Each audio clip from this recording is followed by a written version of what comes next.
여러분들의 ön절 이렇게 교독하겠습니다. 사랑하는 자들아, 우리가 서로 사랑하자. 사랑은 하나님께 속한 것이니 사랑하는 자마다 하나님으로부터 나서 하나님을 알고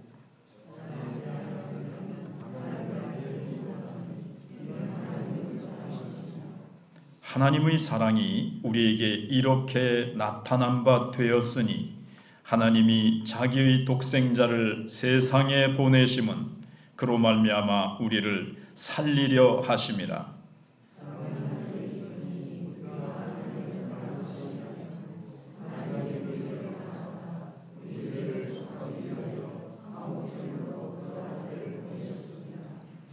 사랑하는 자들아, 하나님이 이같이 우리를 사랑하셨은즉 우리도 서로 사랑하는 것이 마땅하도다.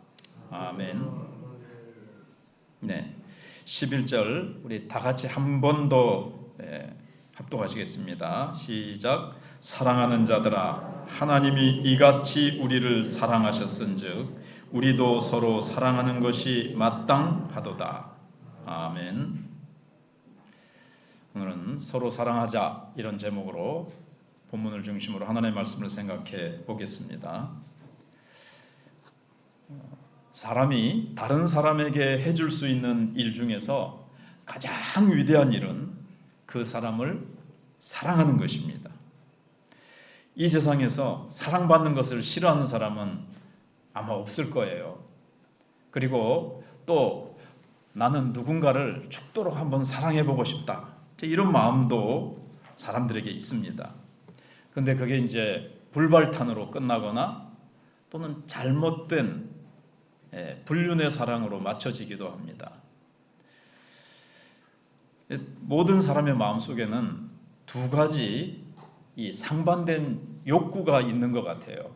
하나는 이 세상에서 내가 태어났으니까 한번 성공해보자, 주로 남자들에게 많겠지만 그런 게 있고, 또 하나는 누군가를 사랑하고 싶은 마음이 있어요.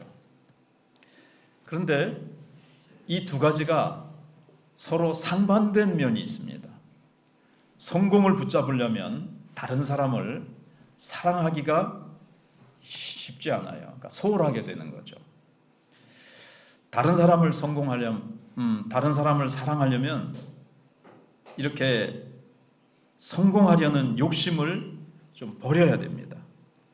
그러나 대개의 경우 사람들은 이 사랑의 감정은 쉽게 사라지고 이 성공의 욕망이 한평생을 지배하게 됩니다. 제가 여러 번 예를 들었지만 애플사를 아주 세계적인 회사로 일으킨 스티브 잡스가 있잖아요.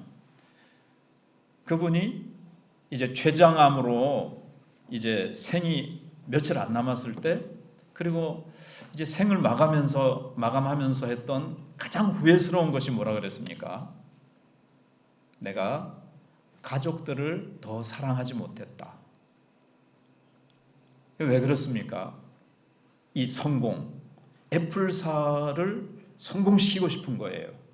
많은 제품들을 아주 탁월하게 이거를 이제 창의적으로 만들어서 이 자기의 어떤 그 실력, 어떤 이 세상에서 성공하고 싶은 거죠. 거기에 치중하다 보면 가족들에게 소홀하게 된다는 거예요. 그래서 방금 말씀드린 대로 성공을 붙잡으려면 누군가를, 하나님이 주신 가족을 사랑하는 것이 소홀하게 되기가 쉽고요. 가족을 사랑하고 하나님이 내게 붙여주신 사람을 사랑하려면 세상의 성공은 좀 내려놓아야 된다는 거죠. 물론 이 두 가지를 잘 균형 있게 하는 사람들도 있어요. 그러나 하려고 하다 보면 이 성공에 대해서는 어느 정도 좀 내려놓는 그런 마음이 있어야 되는 거죠. 자, 모든 사람은 사랑받기를 원하는데 사랑해주는 사람이 없어서 소외감을 느끼고 또 열등감을 느끼고 사랑받지 못했기 때문에 자기 상실증에 빠져서 방황하면서 그렇게 세상을 살아가는 사람들이 많습니다. 특별히 어릴 때 이렇게 사랑과 존중과 인정을 받지 못하고 자라다 보면 거의 전무하다시피 하면 커서 아주 그 거칠고 흉악한 범죄자가 되기가 참 쉽습니다. 그런데 우리 인간에게 사랑하는 마음을 주신 분이 계세요. 그분이 바로 하나님이십니다.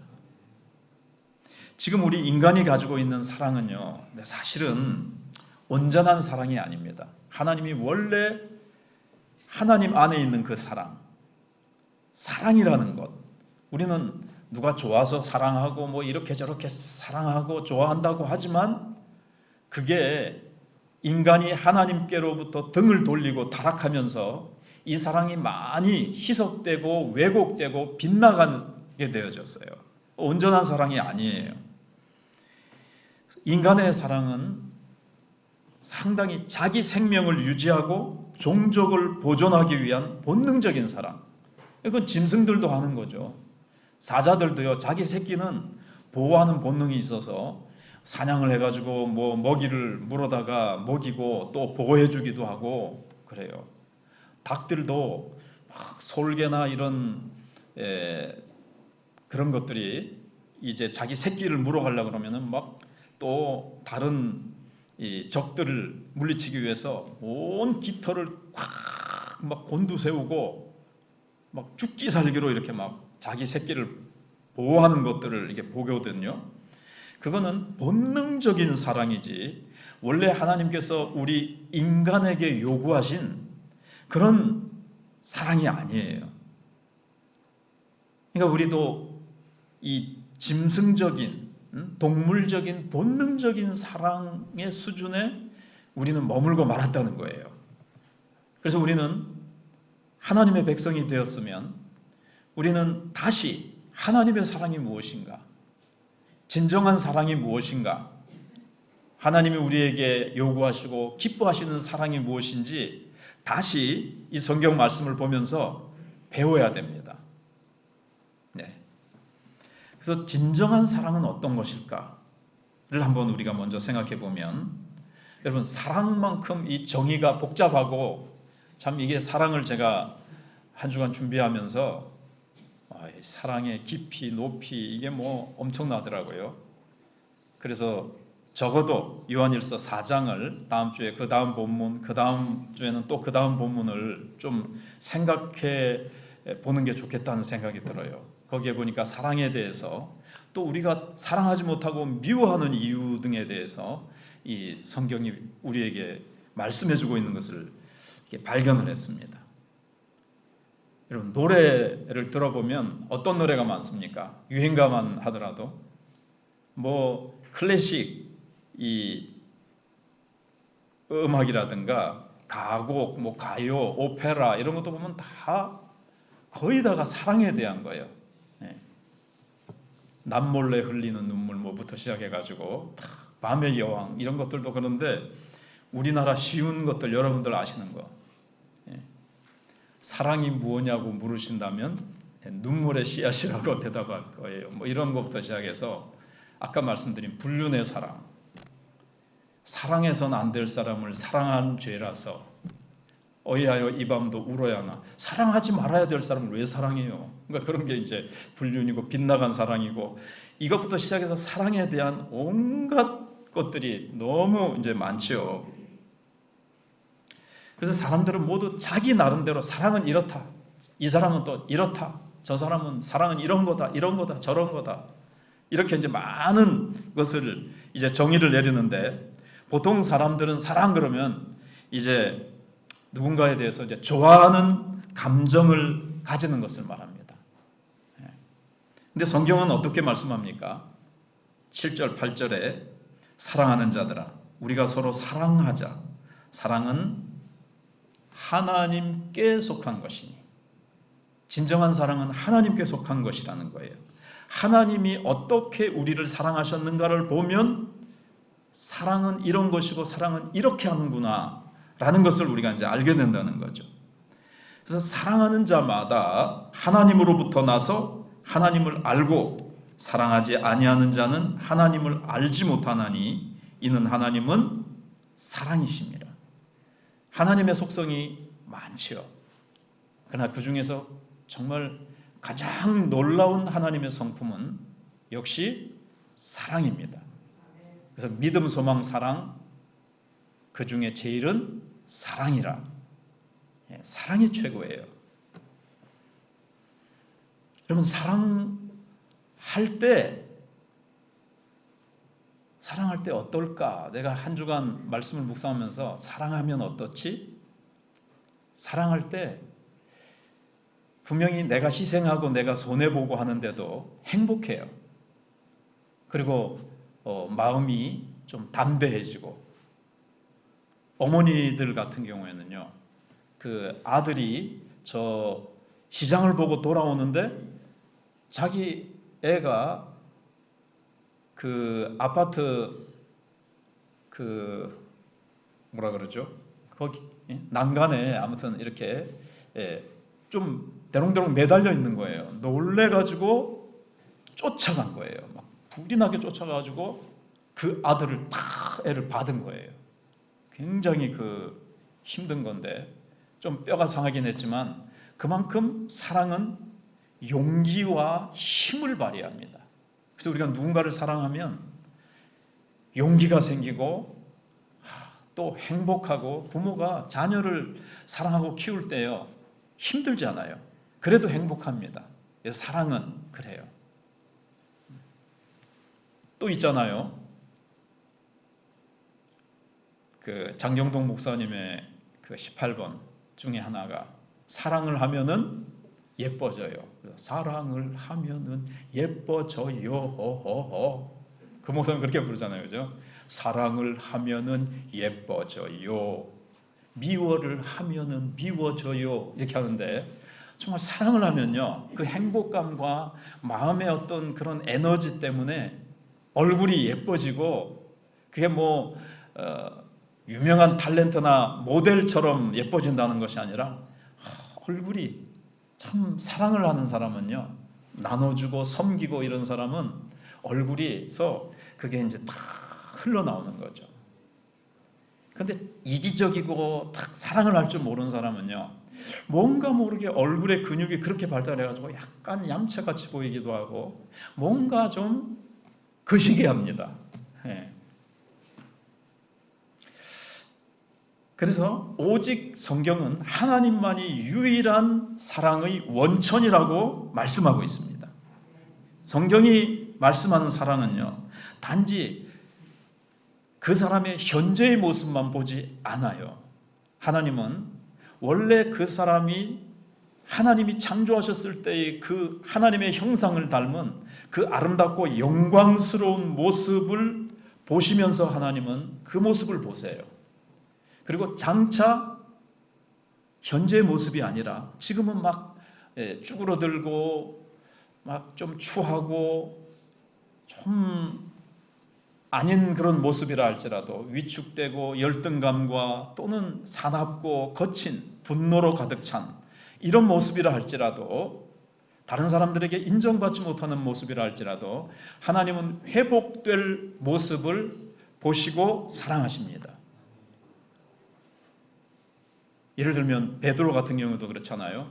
베드로를 예수님께서 딱 보셨을 때 네 이름을 장차 게바라 하리라, 반석 같은.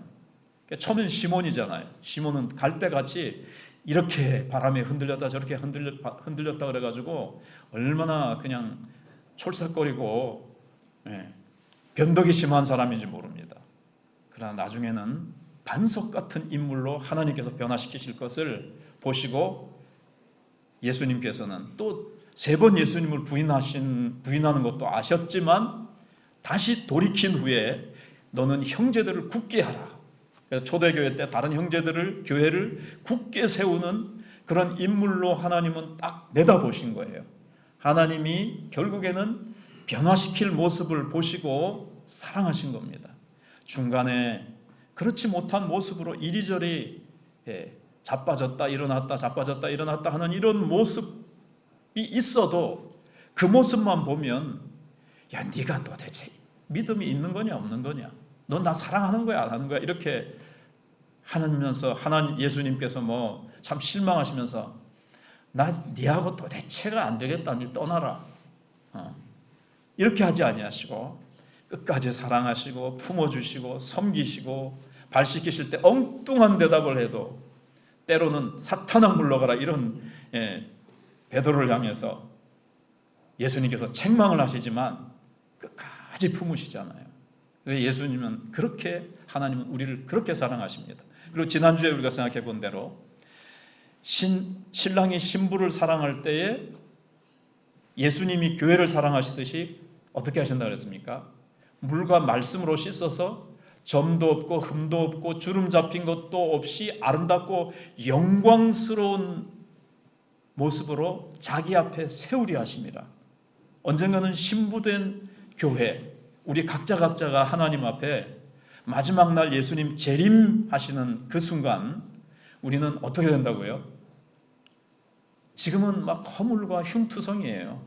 우리 그 모습 보면서 아이고 변질된 모습, 막 꼴보기 싫은 모습이나 여러 가지 흉, 범, 점, 주름 잡힌 뭐 이런 것처럼 그런 모습을 보면서 아이고 나 네 같은 스타일 나 안 좋아한다 이렇게 한다든가 뭔가 사랑하지 못하죠 우리는.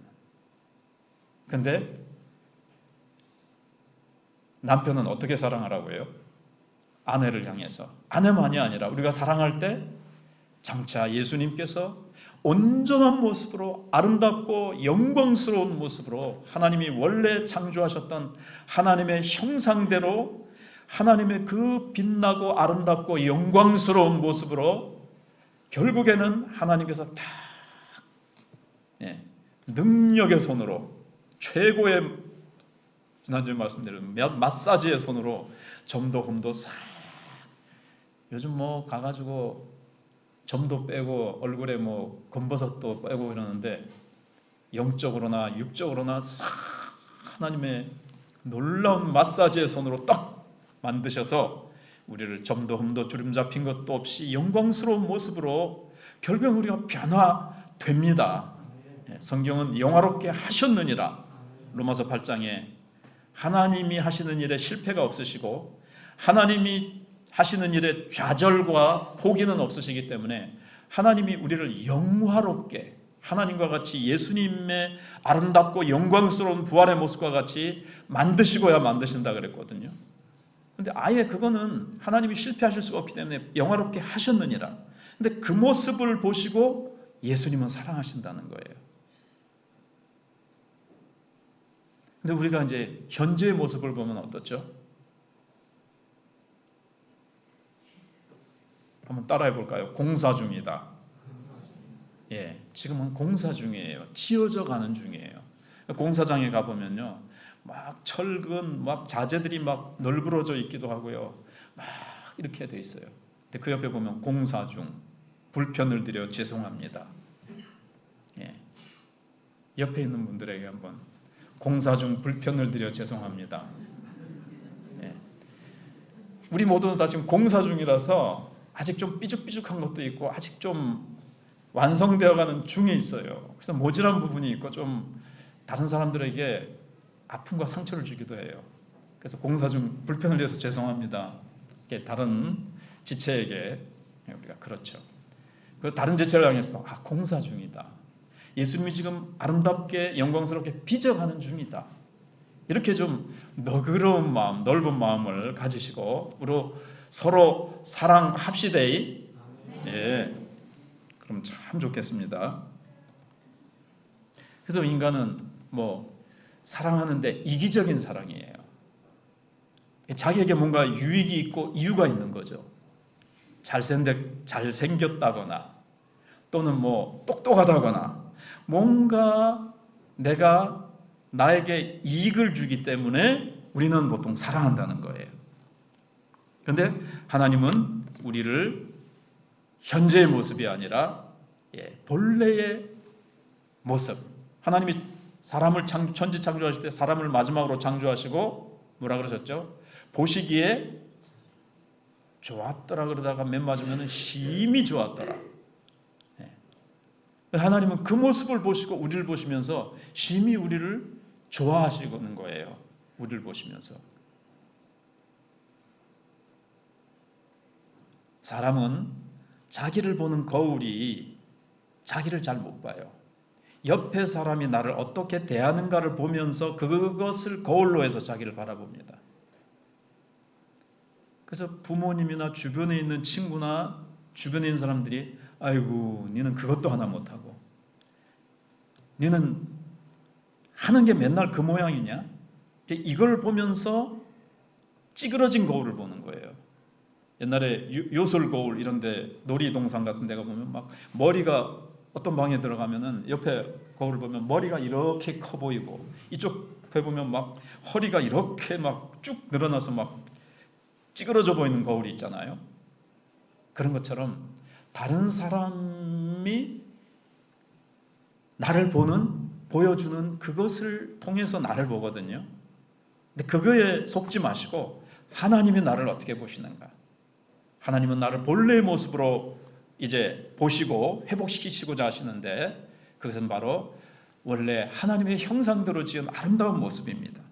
그리고 다시 하나님께서 우리를 예수님 보내어 주셔서 오늘도 독생자를 보내서 우리를 죄를 용서해 주시고 우리를 깨끗하게 정결한 예수님의 의와 같은 옷을 예수님의 의의 옷을 입혀줘서 정결하게 해주시거든요. 그 모습을 보시고 하나님은 우리를 사랑하시는 거예요. 이 말씀의 거울이 진짜 거울이에요. 진짜 내 모습이에요. 자꾸 내 모습을 현재 내 모습을 보면서 절망, 실망, 또 쪼그라들, 그래서 그건 김문은 목사님 18번인데 쪼다감, 등신감 이런 거 가지지 마시고 자신감, 하나님이 나를 어떻게 보시는가? 예수님의 피로 나를 깨끗하게 씻어주시고 정결한 신부로 만들어 주시고 또 만들어 가시고 만들 것이다. 이 모습을 보면서 이제 사랑을 해야 됩니다. 그리고 나를 이제 그렇게 사랑하는 거예요. 그래서 나를 진정으로 사랑하실 수 있는 분은 하나님밖에 없어요. 인간은 현재의 모습밖에 잘 못 보잖아요. 그리고 자기의 이익을 따라서 이기적인 사랑을 하기 때문에 진정한 사랑을 나에게 쏟아부어 줄 수가 없어요. 하나님만이 그렇게 하실 수가 있습니다. 그리고 그 이유는 하나님이 나를 만드셨기 때문에 그렇습니다. 복음성 중에 그런 게 있죠. 하나님은 나를 만드신 분, 나를 가장 잘 아시는 분, 잘 아시고, 그래서 하나님은 나를 만드셨기 때문에 내가 나를 아는 것보다 하나님은 더 깊이 더 잘 아시는 거예요. 완전히 아시는 거예요. 그래서 하나님은 나를 이해하시고 긍휼히 여기시고 내가 왜 그렇게 아프고 삐뚤어지거나 상처 입었는지를 아시고 하나님은 어떻게 치료해 주시는지를 아시고 치료해 가시는 겁니다.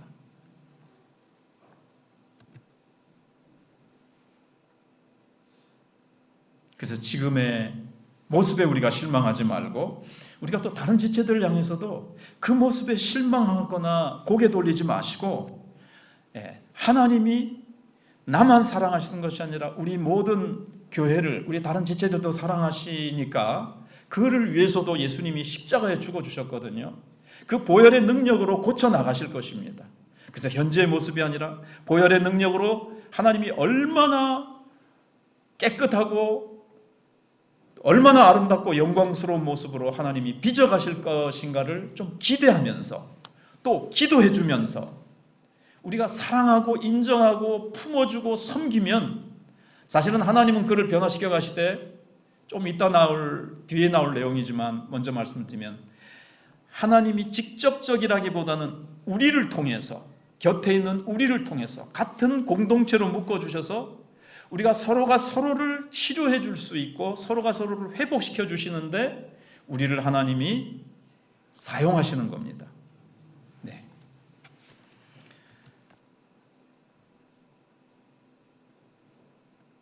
그래서 하나님께서는 우리를 정말 존귀한 존재로 만드셨습니다. 얼마나 존귀한지 몰라요. 하나님의 형상이 그 속에 담겨 있기 때문에 그렇습니다. 타락하면서 그 모습이 많이 깨어지고 많이 왜곡되었지만 그래도 하나님의 형상이 그 안에 남겨져 있습니다. 그래서 노숙자를 할지라도 그 사람이 너무나도 지금 망가져 있다 할지라도 완전히 망가진 건 아니에요. 그 안에 하나님의 형상이 있고 그래서 한 영혼이 천하보다 귀하다고 하신 거예요. 한 영혼이 천하보다 귀해요. 왜 그럴까요? 겉은 엉망이고 너무나도 흉하고 더러워져 있는데 그 안에 하나님의 형상이 있기 때문에 천하보다 귀한 겁니다. 자, 그래서 하나님은 우리를 구원하시기 위해서 어떤 대가를 지불했습니까? 어떤 희생을 치르셨습니까? 독생자를 주신 겁니다. 가장 자기가 사랑하는 자신의 전부인 독생자를 우리를 위해서 내어주신 겁니다. 자, 그래서 이제 크게 두 번째로, 그래서 이제 독생자를 통해서 원수된 우리, 하나님을 떠난 우리, 하나님을 떠나서 망가지고 힘없이 절망하고 있는 우리를 향해서 하나님은 원수된 우리를 독생자를 통해서 화목시키신 겁니다. 자, 이제 두 번째로 생각할 것은요, 누가 참 사랑을 할 수 있는가입니다. 그래서 7절 8절을 다시 보시면 사랑하는 자들아 우리가 서로 사랑하자. 사랑은 하나님께 속한 것이니 사랑하는 자마다 하나님으로부터 나서 하나님을 알고 사랑하지 아니하는 자는 하나님을 알지 못하나니 이는 하나님은 사랑이십니다. 여러분, 도대체 이 세상에서 사랑을 할 수 있는 사람은 누굽니까? 원칙적으로 우리는 다 다른 사람 사랑할 수 있어요. 사랑할 수 있죠.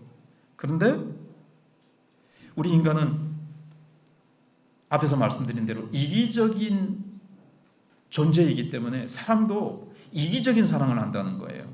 나에게 필요하고 혹은 누군가 오면 저 사람 우리 교회에 어떻게 유익이 되겠다. 그래서 부자가 오면 좀 더 잘 아부를 하고 좀 가난하고 별 쓸모 없은 것 같으면 무시하거나 우리는 이렇게 되기가 쉽단 말이에요. 그런데 하나님이 우리에게 요구하시는 사랑은 그런 사랑이 아닙니다. 오늘 본문에 보면 두 종류의 사람이 나옵니다. 한 종류는 하나는요, 하나님께 속해서 하나님의 사랑을 아는 사람입니다. 또 한 사람은요, 하나님도 모르고 하나님을 모르기 때문에 사랑할 줄 모르는 사람입니다. 물론 아까 지새끼는 자기에게 유익된 것은 사랑할 수 있는 이 본능적인 이기적인 사랑은 할 수 있어요. 그러나 하나님이 요구하시는 참된 사랑은 할 수 없다는 거예요. 하나님을 알고 하나님의 사랑을 경험한 사람은 사랑할 수 있다는 겁니다. 왜냐하면 사랑은 뭘 전제로 하는가 하면 희생을 전제로 합니다.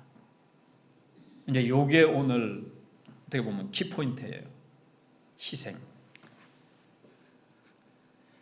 근데 사랑을 아는 사람하고, 그러니까는 하나님을 아는 사람, 하나님을 모르는 사람, 좀 이렇게 한번 생각해 볼까요? 누가 손해를 볼까요?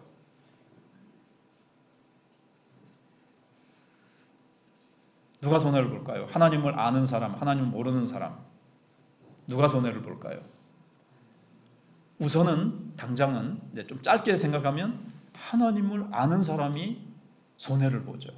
왜냐하면 그 사람은 하나님은 사랑이시고 사랑이 하나님께로부터 나왔고 이 하나님을 아는 사람은요 사랑하게 돼 있어요. 근데 사랑은 뭘 전제로 한다고요? 반드시 희생이 따라요. 그래서 하나님을 아는 사람이 손해 봅니다. 사랑을 하려면 배고픈 사람이 있다. 빵을 사줘야 되니까 내 포켓에서 돈이 나가야 되잖아요. 내가 빵 사러 가면서 시간이 들고 내가 손과 발로 내가 헌신해야 되는 거예요. 근데 하나님을 모르는 사람은 저 사람 눈에도 잘 안 들어오지만 저 사람한테 내가 빵 사주면 보자, 내가 돈 나가지, 시간 나가지, 내가 사러 가야 되지, 날도 덥고 한데 내가 사러 가는 것도 짜증스럽고, 다 이렇게 저렇게 생각해 보니까 딱 나에게 손해예요. 그래서 하나님을 모르는 사람은 희생하지 않습니다. 손해볼 짓을 안 하는 거예요. 똑똑한 것 같죠. 손해를 안 보죠. 그러나 가치라는 면을 한번 생각해 봅시다. 가치. 그러나 희생하는 이 사랑을 하는 사람은 우리가 볼 때 가치 있는 사람으로 보입니까? 가치 있는 사람으로 보이죠. 손해는 안 보지만 도대체 사랑할 줄 모르고 희생할 줄 모르는 사람은 어떻게 보여요? 가치 없어 보여요. 세상 사람들도요, 평생 삭바느질 해가지고 몇 억을 모은 거를 나는 배우지 못했지만 배우는 젊은이들을 위해서 대학에 몇 억을 평생 모은 돈을 기부하는 사람 어떻게 보여요? 가치 있게 보이죠. 그러니까 신문에 실어주죠. 참 존귀하고 가치 있는 사람이요, 가치 있는 인생이 된 거예요. 그러나 희생하지 않은 사람은 자기를 전혀 손해보지 않으려고 이기적으로만 살아간 사람은 가치 없게 느껴지죠. 여기서 이제 차이가 나게 되는 거예요. 근데 하나님은 어떻게 하셨습니까? 어느 정도 손해를 보셨습니까? 100% 손해를 보셨습니다. 완벽하게 손해를 보셨습니다. 전부를 내어주셨어요. 독생자를 내어주신 것은 하나님이 전부를 내어주신 거예요. 이것보다 더 큰 희생은 없어요. 독생자를 내어주시는 사람, 여러분에게 자녀가 하나밖에 없다. 그 자녀를 어떻게 내어주겠습니까? 그 무엇을 한다 한들 내 하나밖에 없는 자식을 어떻게 바꾸겠습니까? 내어주겠습니까? 그런데 하나님은 얼마나 우리를 사랑하셨던지 우리를 위해서 자신의 독생자를까지 내어주셨어요. 왜요? 왜 독생자를 내어주셨죠? 네? 사랑하셨기 때문에. 우리를 사랑하기 때문에. 생각해 보세요. 내가 그만큼 하나님께 존귀한 자고 사랑받을 만한 존재예요. 네. 그러니까 옆에 거울을 보면서 나를 보지 마시고 하나님이 자신의 가장 아끼고 귀한 것을 나를 구하기 위해서, 나를 살리시기 위해서 독생자를 내어주실 만큼 나를 사랑하셨다. 왜 사랑하시느냐? 왜 사랑하셨죠? 이유가 없습니다. 사랑은 이유가 없어요. 이게 이제 아가페의 사랑이잖아요. 아가페의 사랑은 뭐라 그랬습니까? 무조건적인 사랑. 인간의 사랑은 뭐뭐 때문에, 예쁘기 때문에, 똑똑하기 때문에, 돈이 많기 때문에, 뭐하기 때문에 사랑하는데 하나님은 무엇임에도 불구하고, 못생겼음에도, 배우지 못했음에도, 못났음에도, 부족함에도, 찌질임에도 불구하고 하나님은 그냥 하나님이 사랑이시기 때문에 사랑하세요. 사랑하세요. 대상을 보고 고르시는 것이 아니라 하나님은 사랑하세요. 사랑하세요. 우리를 이유 없이 사랑하세요. 천국에 가서 물어보세요. 하나님 왜 나를 사랑하셨어요? 이유가 없단다. 그렇게 하실 거예요. 우리도 하나님을 알고 나면 하나님처럼 다른 영혼을 사랑하게 됩니다.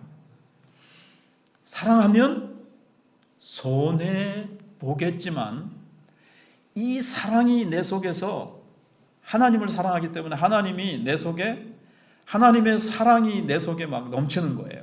하나님이 내 안에 들어오시고 하나님의 자녀이기 때문에 하나님의 DNA를 받아서 사랑을 안 하고는 못 견뎌요. 그래서 우리가 사랑하게 돼 있어요. 전에는 사랑할 수 없었던 사람을 사랑하는 거예요. 하나님이 그런 능력을 주시고, 불쌍하다. 이제 막 눈에 보이는 거죠. 그리고 이제 막 사랑하는 마음이 성령 충만할수록 부글부글 끓어서 내가 손해보는 걸 알면서도 당장 내 지갑에서, 내 통장에서 돈이 나가고, 또 내가 시간을 투자해야 되고, 내가 땀을 흘려야 되고, 때로는 내가 욕을 먹어야 되기도 하고 그렇습니다.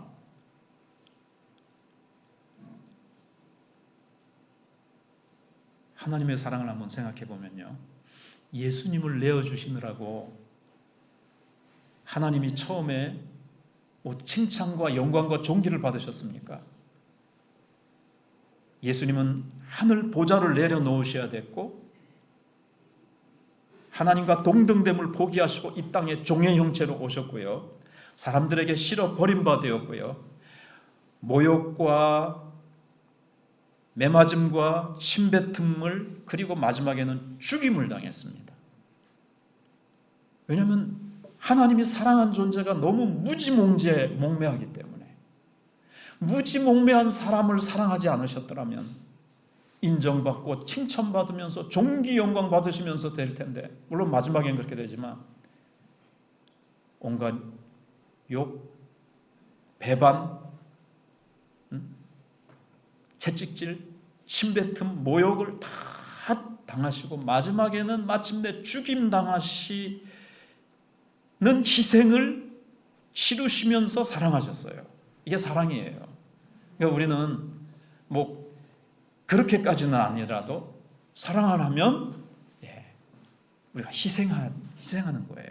희생한다. 사랑은 희생이 따른다. 그래도 그 희생은 우리를 행복하게 하고 뿌듯하게 하고 힘을 나게 하고 에너지가 넘치게 하고 그런 거예요. 그래서 사랑을 하면 예뻐집니다. 영적으로 예뻐지고 예수님을 점점 닮아가고 담대해지고,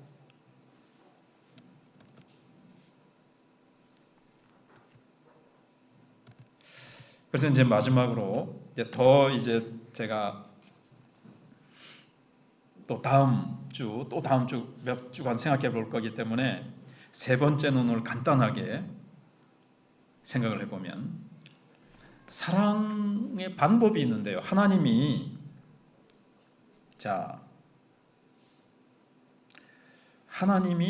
우리를 사랑하실 때 목표가 있어서 우리를 사랑하셨어요. 독생자도 보내주신 게. 자, 오늘 본문에서 한번 찾아보세요.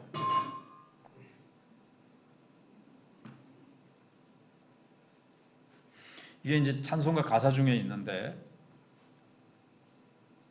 아마 복음성이 이제 조금은 헷갈리지만, 왜 하나님이 우리를 사랑하셔서 독생자를 보내셨죠? 독생자를 세상에 보내심은, 거기에 답이 있는데 중간에 끊어놓으니까 리를 어떻게 해요?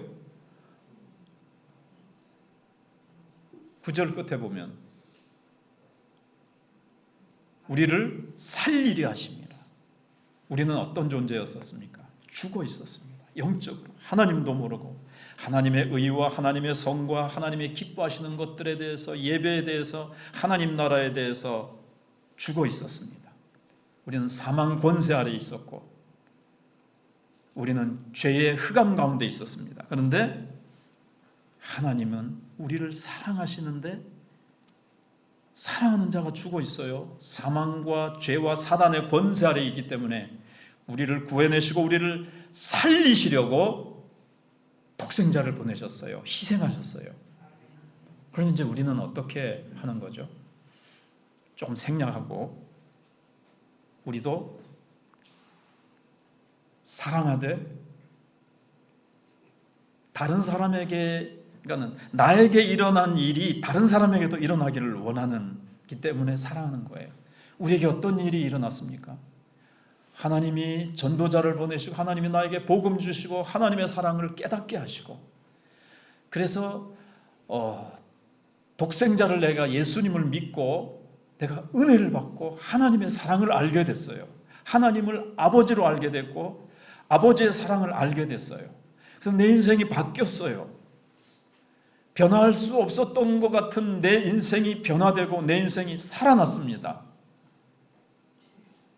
그냥 숨쉬는 그런, 심장이 뛰는 그런 살아있는 생명이 아니라 정말 인생다운 인생으로, 정말 가치 있는 삶을 살아갈 수 있는 그 존재로 살아났다는 거예요.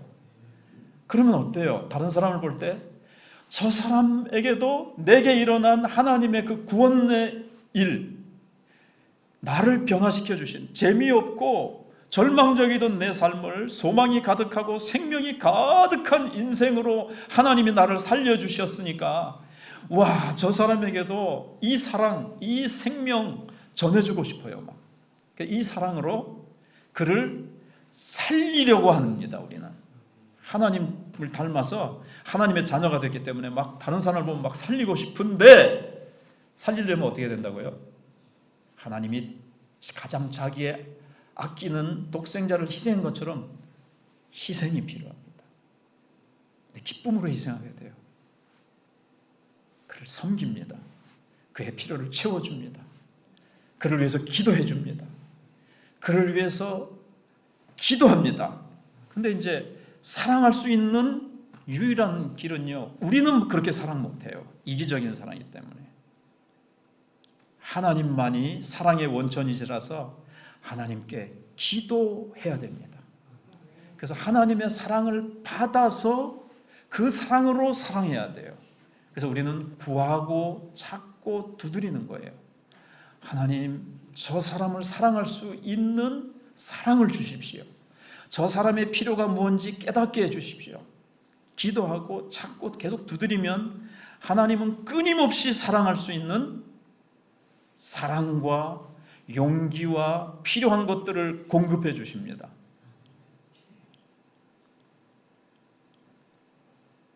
부부도요, 처음에 막 사랑하다가 나중에 가면요, 막 찌끄덕찌끄덕거리기도 하고 막 그 사랑이 나중에 식어가지고 뭐 다 그런 거 아닌가?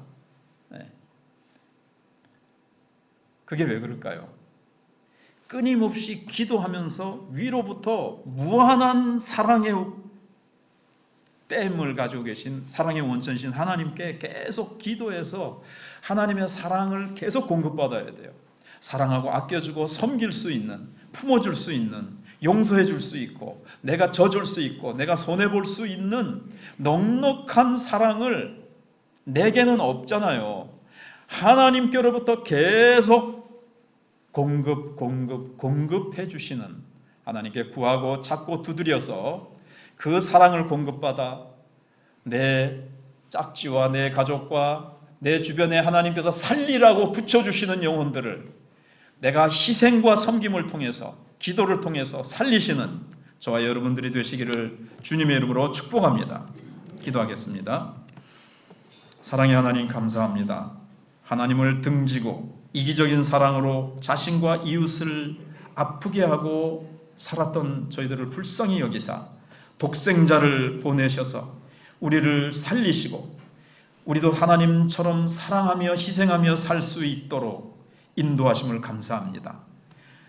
미움시기, 질투, 원망 다 이제는 내려놓고 예수님께서 원수된 저희들을 위해 십자가에 자신을 전부 내어주신 것처럼 저희들도 그리스도의 심장을 품고 이타적인 사랑, 희생하고 손해보고 섬기며 나를 내어주는 사랑을 하게 하옵소서. 예수님의 이름으로 기도하옵나이다. 아멘.